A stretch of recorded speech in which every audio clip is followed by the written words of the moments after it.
Le calendrier économique de jeudi contient des publications qui pourraient secouer les marchés d'échange. Restez à l'écoute pour plus de détails. La Suisse sera la première à publier son indice des prix à la production pour mars à 7h15. Les prix ont chuté de 0,6% en février par rapport au mois précédent. Cette baisse a été principalement due à la chute des prix des produits chimiques, pharmaceutiques et pétroliers. Les données finalisées sur l'indice des prix à la consommation de la zone euro pour mars seront disponibles à 9h. Selon l'estimation Flash, les prix ont diminué de 0,1% en mars par rapport à un an plus tôt, ce qui correspond aux attentes du marché. Les traders de la livre sterling porteront un regard attentif sur la décision des taux de la Banque d'Angleterre à 11h. 2 publications concernant l'économie américaine seront publiées à 12h30 GMT, y compris l'indice des prix à la consommation de haute importance pour mars. Les prix corrigés des variations saisonnières ont reculé de 0,2% en février par rapport au mois précédent. La deuxième publication concerne les demandes d'assurance chômage aux États-Unis.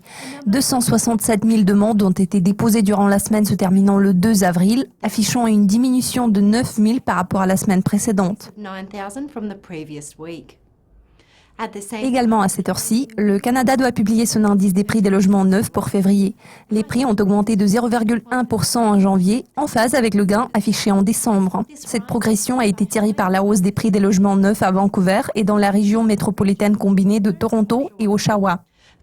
3 publications concernant l'économie chinoise seront disponibles à 2h du matin, y compris le PIB du premier trimestre de haute importance. L'économie a progressé à un rythme annuel de 6,8% au 4e trimestre de 2015, contre les 6,9% enregistrés au 3e trimestre. C'est le rythme de croissance le plus lent depuis 2009.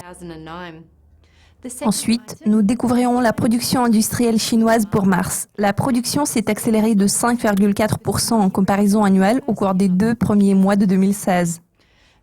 Le dernier rapport en provenance de la Chine concerne les ventes au détail pour mars. Les ventes ont progressé de 10,2% d'année en année au cours des 2 premiers mois de 2016, en baisse par rapport au gain de 11,1% enregistré en décembre.